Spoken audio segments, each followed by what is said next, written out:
Ya, akhirnya harga emas kembali mengalami kenaikan dan mendekati rekor tertingginya 2942.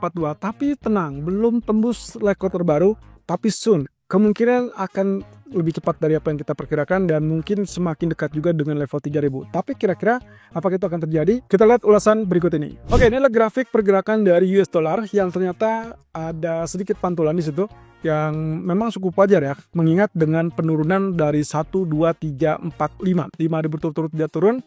Secara teknis, rebound adalah technical rebound yang masih wajar dan bagi saya tidak terlalu menakutkan ya. Harusnya ini masih tetap kategorinya rebound yang secara teknis masih terbatas.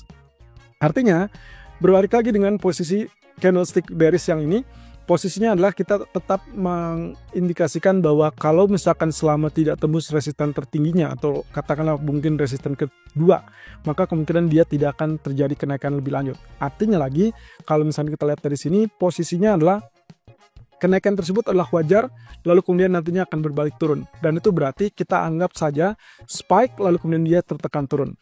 Selama dia tidak naik di atas 108, saya rasa ini masih tetap akan membuat atau memberikan indikasi pelemahan US dollar lebih lanjut.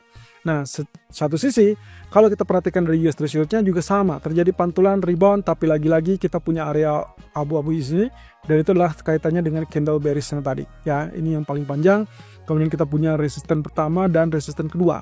Jadi pada dasarnya saya tidak yakin bahwa ini adalah kenaikan yang menandakan atau mengindikasikan perubahan tren, melainkan hanya rebound yang sifatnya adalah sementara. Tapi mudah-mudahan ya, kalau misalkan kita perhatikan dari perkembangan lebih lanjut, seharusnya tidak ada case untuk membuat US Treasury ini mengalami kenaikan. Itu pun dengan catatan mungkin baru akan kita dapat hari berikutnya, karena malam nanti praktis data ekonominya hanya tingkat 2 dan tidak terlalu menakutkan atau tidak terlalu menggerakkan secara signifikan. Beralih kepada pound sterling, Anda bisa lihat di sini pergerakan kemarin ternyata ditutup dengan bullish. Walaupun di sini ada indikasi juga kenaikannya mungkin agak terbatas untuk saat ini karena candlestick kalau lihat dari posisinya ini adalah hanging man yang muncul setelah beberapa candle bullish. Lalu kemudian kenaikan ini juga bisa dianggap sebagai ya potensi dari pertahanan yang cukup kuat di area resisten. Nah, hanya saja karena berhubung dengan data inflasi yang muncul, maka kita anggap saja kemungkinan peluang 1.2630 ataupun 1.2720 itu adalah area resisten yang sangat-sangat kuat. Artinya di sini bisa saja nanti kita merubah strategi in case ternyata spike ataupun kenaikan tersebut gagal untuk berlanjut di atas 1.2650-an. Artinya Anda harus bersiap-siap karena strategi tadi pagi kita memberikan rekomendasi untuk melakukan buy, sementara dengan kondisi yang terbaru kita mungkin harus mengupdate apabila terjadi kegagalan untuk penembusan. Satu sisi kalau kita lihat dari grafik kampanye seperti ini teman-teman. Kondisinya sebetulnya kita bisa saja menganggap ini adalah ascending triangle atau bisa saja yang kita asumsikan kemarin yaitu kaitannya dengan bullish rectangle. Nah, dua hal itu masih tetap mendukung kenaikan. Artinya selama basisnya tidak ada penurunan di bawah 1.2560-an, saya rasa Anda masih diperkenakan untuk lakukan buy. Cuman catatannya tadi ya, posisinya adalah ada level resisten, yang pertama 1.2650 dan yang kedua adalah 1.2720. Area maksimal tersebut kalau misalkan tidak ditembus, Anda segera exit, dan inilah yang membuat saya agak khawatir karena expansion 61,8%, 1.2730 ataupun kalau misalkan saya tarik ke sisi kiri, ini juga sama ya. Jadi area 1.2720, 1.2730 itu adalah area maksimum target dari pola kenaikannya. Yang kemungkinan trigger ataupun pemicu untuk penurunannya bisa saja penguatan dolar atau bisa jadi data domestik.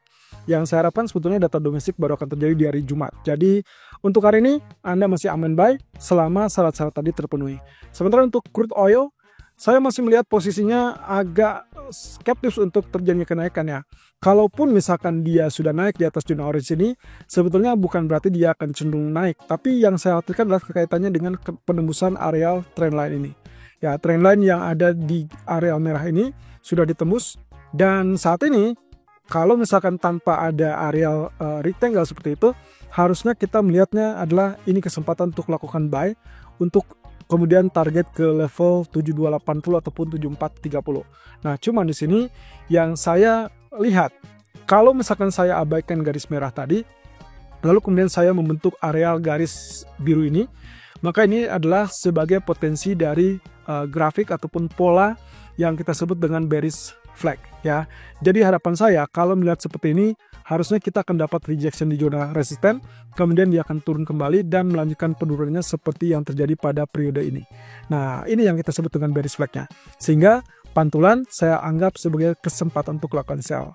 Karena fundamentalnya juga cenderung tetap menekan, maka saya perkirakan kenaikan akan relatif terhambat. Jadi untuk sementara waktu, walaupun tidak terjadi kesepakatan antara Rusia Ukraina atau setidaknya belum, kemudian ada ancaman terkait dengan embargo minyak Venezuela ataupun Iran, saya rasa itu adalah dampak yang sementara. So, kalaupun Anda mau lakukan buy, pastikan dia betul-betul tembus 72.80 atau 73, tapi targetnya adalah 7430 atau maksimum 7500. Nah, setelah itu Anda exit. Tapi kalau misalkan Anda mengikuti dengan basis yang sama dengan saya, di sini ada potensi dari bearish flag yang kemungkinan kita akan lihat penurunan, sehingga saya masih tetap sell di 72 ini. Untuk kemungkinan target, kemungkinan sampai 71 atau bahkan 70.40. Nah, catatannya teman-teman, kalau melihat ada penurunan cepat di bawah 70.40, itulah kesempatan untuk menahan posisi sell. Tapi tentunya stop loss harus dipasang karena kita mengkhawatirkan adanya kondisi sebaliknya. Nah, sementara kalau kita lihat dari gold, oke, sekedar flashback terlebih dulu. Apa yang terjadi pada hari kemarin itu adalah terkait dengan kenaikan. Nah, ini berarti otomatis mengkonfirmasi apa yang kemarin kita sempat bahas, yaitu kaitannya dengan kecurigaan kita untuk pengulangan yang terjadi di tanggal 10-13 Januari. Kita sempat mengatakan bahwa ini adalah kemiripannya karena posisi candle ketiga setelah bearish engulfing tentunya sama, yaitu bullish. Sehingga kalau misalnya Anda perhatikan, kemarin kita sudah sempat sampaikan, apakah itu berarti akan terjadi kegagalan dari bearish engulfing, dan itu lebih tertuju kepada grafik atau periode 10-13 Januari, atau dia akan kembali mengalami penurunan seperti yang terjadi 30-31 Oktober ataupun 11-12 Desember. Ternyata inilah hasilnya teman-teman. Posisinya justru yang kita lihat adalah konfirmasi tersebut mengkondisikan bahwa dia betul-betul mirip dengan apa yang terjadi pada 10 dan 13 Januari. Sehingga kalau lihat dari potensi, kita tinggal memiliki satu kesempatan lagi, yaitu resisten untuk engulfing yang ada di 2939. Dan saat ini level tertinggi masih tertahan di 2939. So, kalau misalkan 5 poin lagi dia tembus, berarti kita punya kesempatan untuk new high, new record, dan itu sangat potensial akhirnya melanjutkan kenaikan seperti yang terjadi di sini.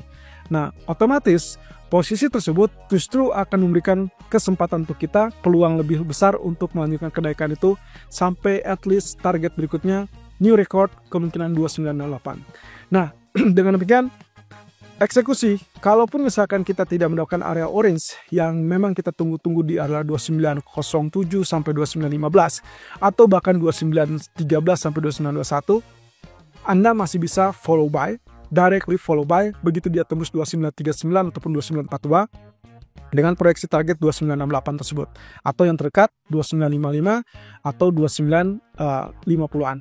Nah, tapi kalau misalkan nanti malam terjadi perubahan skema, maka harap berhati-hati kalau ternyata dia turun di bawah 2900.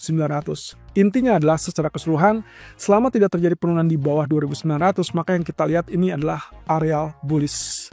Nah, artinya kesempatan untuk buy jauh lebih bagus daripada kesempatan untuk lakukan sell.